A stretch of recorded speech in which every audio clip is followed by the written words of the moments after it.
Hi, Sideline Mom here, and we're in week 4 of my ketogenic journey where I try to lose 52 pounds in 52 weeks.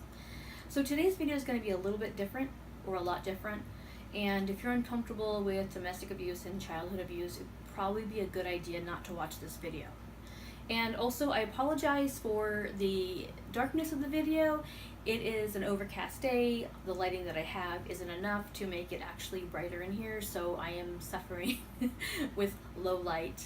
Okay, so now I'm gonna go ahead and just jump into the story because I've been trying to do this video for a while now, and it is hard for me to get it all out, and it's a lot. How it started, okay. I grew up in a very volatile household. My mom was emotionally, mentally, and physically abusive to all of us kids. And at that time, I was the only one that stayed with her. So I stayed with her through most of my life and endured most of the abuse. And the reason I stayed is because each time I tried to leave and move with my father, she would try to say that if I went, she would commit suicide and it would all be my fault. And in being a small child and hearing that is pretty hard, especially when you want to save somebody because you know that they probably could do better. Anyways, jump forward. It's probably my third relationship with a guy, and this time it's actually a grown man. He's 21 at the time, and I'm 17.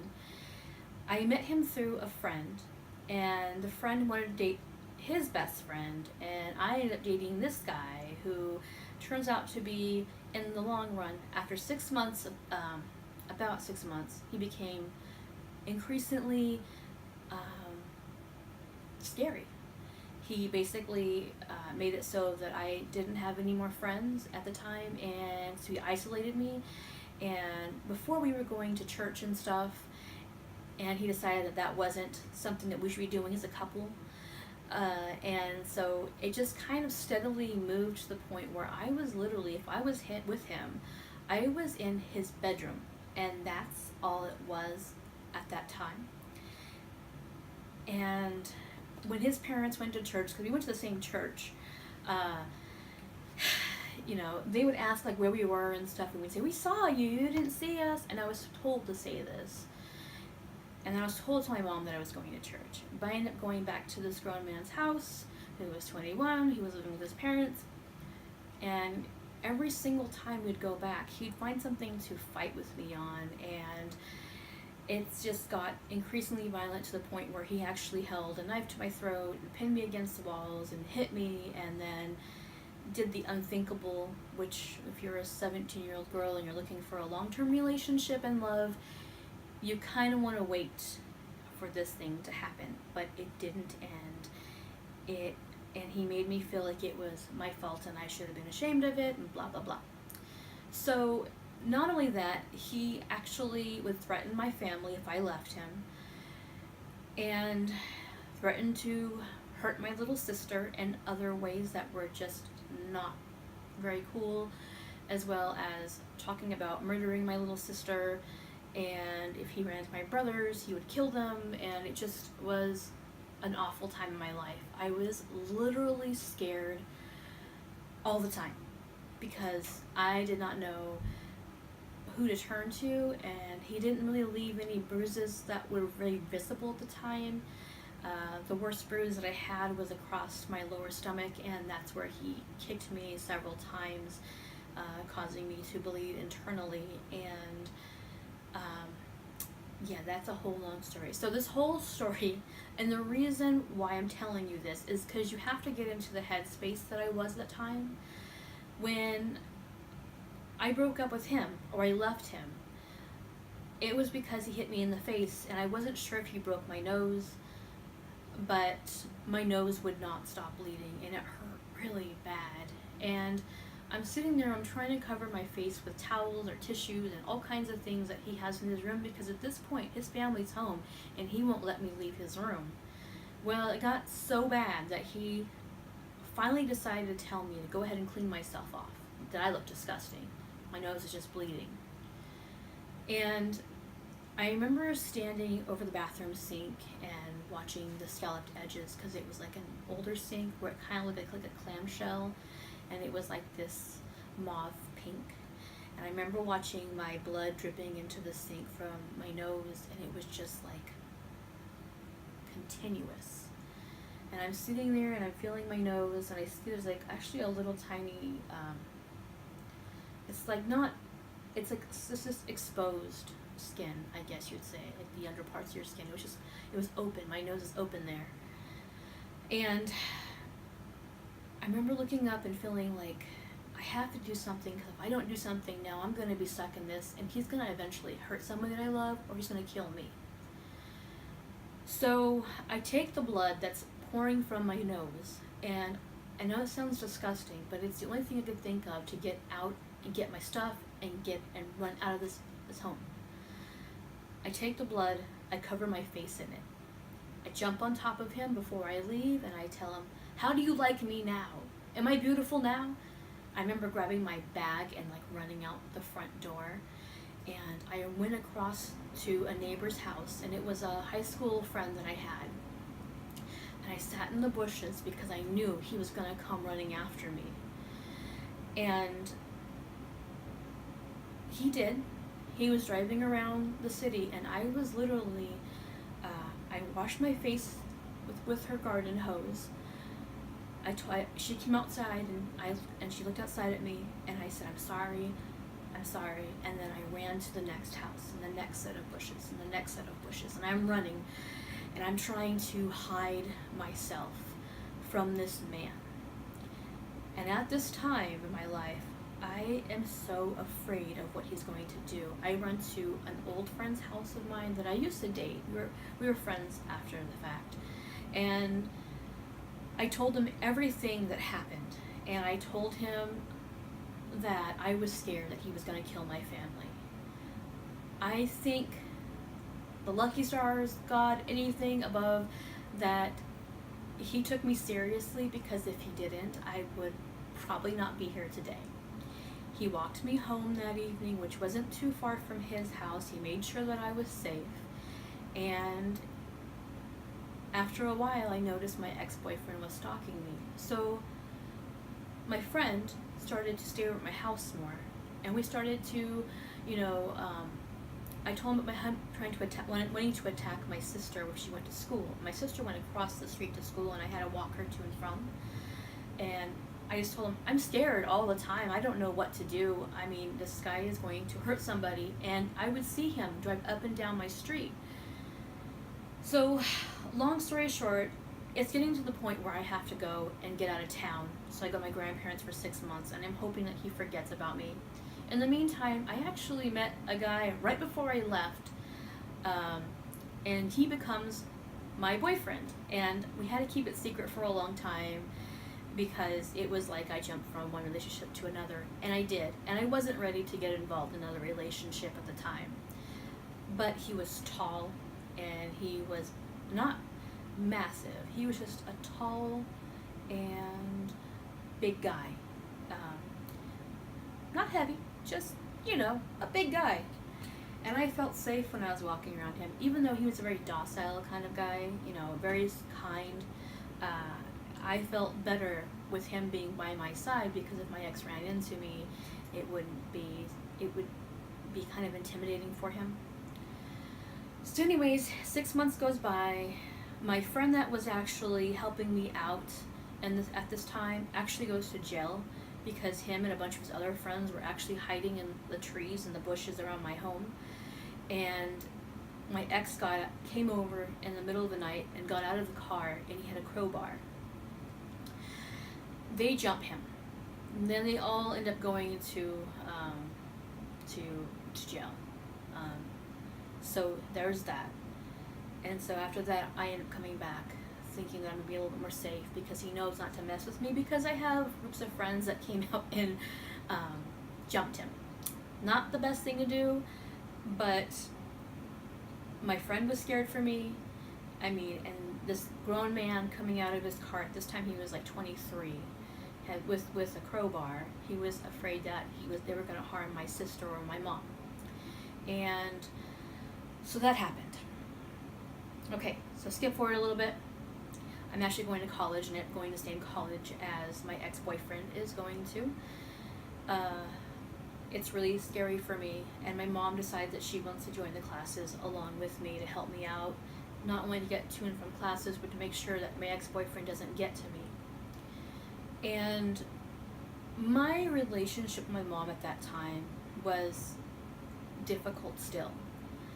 She still liked to fight with me, and even though I told her that I just can't take it anymore, she just never listened. And I mean, she would try to hit us, and when we're grown-ups, or throw things at us or yell at us, and it just was something that I was kind of used to and thought that was like a normal thing that most kids went through, and not realizing that it wasn't. And at this time, she's in the same classes as me, well, most of my same classes. I'm taking evening classes, and hopefully to avoid my ex-boyfriend. And I only have one daytime class, and I always see him driving through the campus parking lot. And so she's joining, and I'm talking about leaving. I want to go somewhere else. I was talking to my grandpa, who was at one point, he was in the Navy, and it just seemed like something that would pique my interest, and I always wanted to get into like soldering and machinery, because I used to always help my grandpa out in the garage, and it's just something that I've always loved. And it seems silly because, I am a girl, and most people who assume girls don't really care for those things, but it just fascinates me how machinery works. So I'm telling my mom that I'm going to apply for the Navy. I know I can get into the Army. In the Air Force, my math wasn't as good as I would want it to be, or it wasn't as good enough for the Navy. So I was like, okay, I'm on the Navy, the Air Force. So I said, okay, let's go into the Navy. So I'm getting ready to sign up, and she threatens me, and she says, if you leave, I'm going to treat your sister the same way that I treated you growing up. And I knew what that meant. Like, I knew what she meant by everything. And it wasn't just like hitting me or just being emotionally, mentally abusive. The treatment that we were put through was something else. We were put into homes with people who she didn't really trust, and things happened. And I knew that I did not want any of that stuff for my sister. So I tell her, if she does dare treat my sister the same way, if she harms my sister the same way, if she puts my sister in the same situation she put us kids, if I found out my sister was getting woken up by someone sitting on top of her and beating her, I would call Child Protective Services. That seems fair, right? So a few weeks go by, and I believe that we're on some sort of break from college. And at this point, I am stressed out. I just want to get my stuff and go. I know I have this boyfriend who's like an awesome guy, but I literally just need out of this hometown because I am scared for my life from my ex-boyfriend. The details that I given wasn't even an eensy-weensy bit of what happened in a relationship. And the threats that I told you guys about is nothing compared or in detail to the threats that he threatened me with, and my family with, and my little sister with. They are vile. And I knew he was capable of harming somebody because he was capable of harming himself. And I was scared. And my mom, with our relationship, and then me living where I lived at the time, it wasn't going too well. I just needed a break from all that. And anything was better. I even turned down a scholarship from Fresno State to be there for my mom and my sister. And that's something I probably will talk about later, but not right now. So anyways, my mom knows that I'm really strong, and I actually help her move her furniture around all the time. And I'm watching my sister during this time, and she says to me that my sister's gonna go play at a friend's house, but she needs my help. So I decided to sit on the floor because my back started hurting, but also because the camera had basically. Am I looking right? Did I look here? Look here? I don't know. I was basically. The camera kept malfunctioning. So I want to look at it and make sure that it's actually working properly so I can go ahead and move on with the story. And I've done the story so many times in the last week that I think I'm kind of numb to it at this point, because I'm not numb. I still feel the feelings, and it still like overwhelms me inside, and I still feel uncomfortable talking about it because I don't want people thinking that I am like this woe is me type person. I'm not. But what happened was my mom invited me over to help her move her furniture because she felt somebody was breaking into her apartment months ago. We actually moved her bedroom downstairs and moved the living room upstairs. And she said to me that she felt like it wasn't necessary, and because the neighbors were actually making the noise that she was hearing at night, and she felt okay to move her stuff back upstairs and move the living room downstairs. And I agree, you know, me and my boyfriend at the time, we're gonna go on a date later that evening. Something we kind of did. We went to the movies a lot, and yeah. So I get there. My boyfriend drops me off, and I'm at my mom's house, and she tells me, you know, of course, that we're gonna make sandwiches and we're gonna hang out afterwards, and it's gonna be fun and blah blah blah, and we'll just talk. And I get there, and it's a mess. Everything's a mess. Everything is bad. So not only am I having to help her move her furniture, but I'm also having to help her clean up the mess, because like my mom was not a very clean person. I don't think that I'm super clean, but I try to keep things picked up, because I mean, with my back, I just can't. If something happens, if I trip or something, I am down for the count. I cannot do anything. So my whole family kind of pitches in. You know, it's just how we are.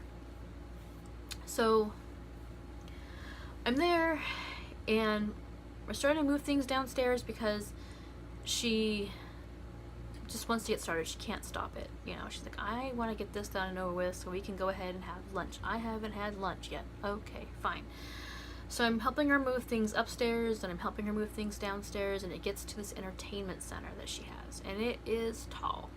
And it is oak. Solid oak. And it is full. Like, she has this cabinet down below in the entertainment center, and it has like records and books and weights and paper and trash and you name it, it's probably in there. It's like, it's just jam-packed. And I'm like, we get it to the stairs, at the end of the stairs, the very top. And I said, we can't move this downstairs. You move this downstairs, someone's gonna get hurt. And I go, we can't move it downstairs because someone's gonna trip. My mom's stuff was all over the stairs. My sister had books and toys and shoes, and, you know, little kids play on the steps. My mom had the same stuff, sort of. Like, she had books, and she had purses, and she had her shoes, and I'm just like, oh my gosh, this is awful. And so I'm like, why don't you remove the things from the entertainment center and throw away things that you know that you're not going to use, like, hello, garbage. And I didn't say it like that, but I was like nicer about it. I was like, you know, throw your garbage away so we can do this together, you know, no big deal. And she huffs and puffs, and she's like, okay, fine, we'll just go ahead and do it. And I go, and I'm going to clean up the stairs so nobody trips, you know, because I already almost tripped a couple times going up and down those stairs. And my mom didn't go up and down the stairs with me. She's basically upstairs giving me things to take downstairs. And this is one thing that I know that I'm going to need help with, because this thing is heavy. I moved it up by myself, and I pushed it up the stairs, but carrying it downstairs, if I didn't want it to break, and also I didn't want someone to get smushed by it.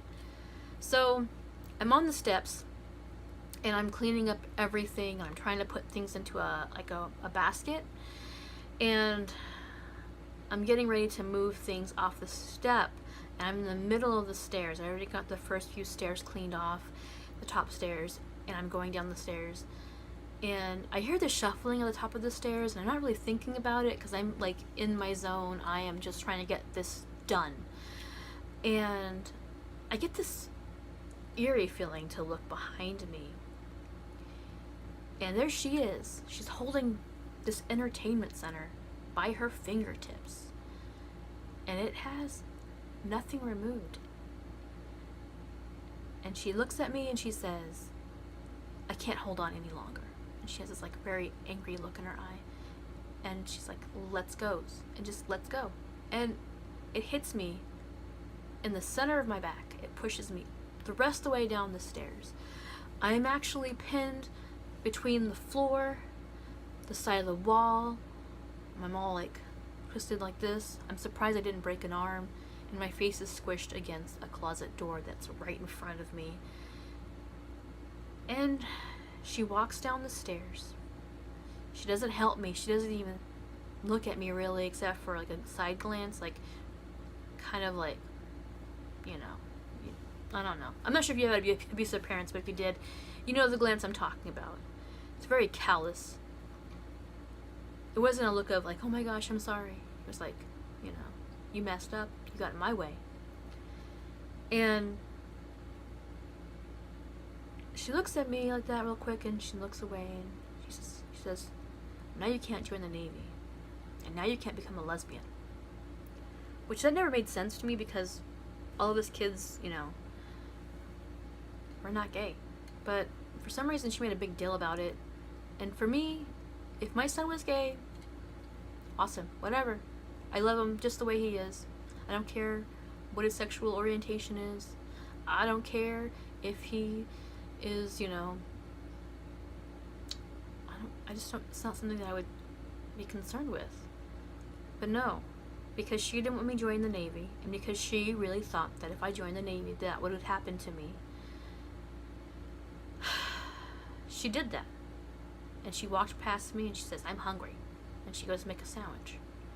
And I am struggling and trying to get this off of me. It is heavy. And I'm pushing and I'm scooting and I'm moving it and I'm trying to get it off, and it pinches my side. And I remember that feeling, and then leaving a really big bruise there. And I am like so shooken up by this. And I remember crawling to her couch that was downstairs, because she still had a couch, like a love seat downstairs.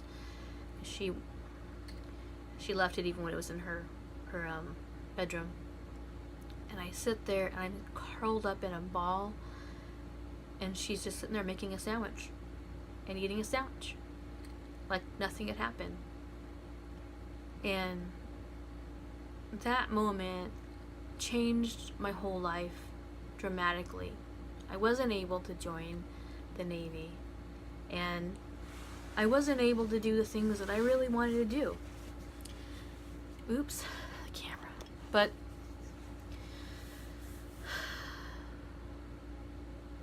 and it just altered my life.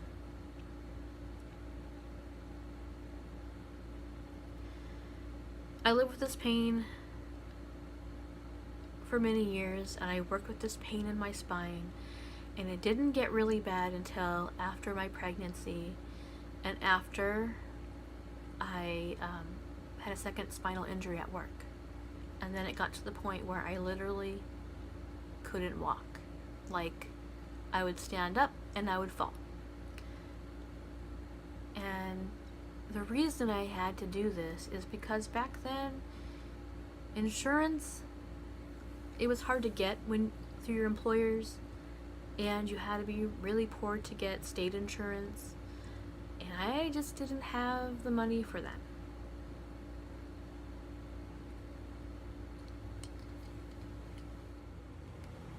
A little side note, I'll be trying collagen peptides for the next 30 days.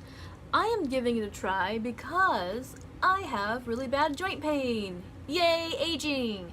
So, yes, I'll be giving this a try, and I'll give a 15-day update to let you know if it's actually improving my joints and if the pain dissipates a little bit, and as well as a 30-day update, and I will have that for you. And then of course it's supposed to help your hair, your nails, and your skin. So if all of that improves, I'll be giving updates on everything.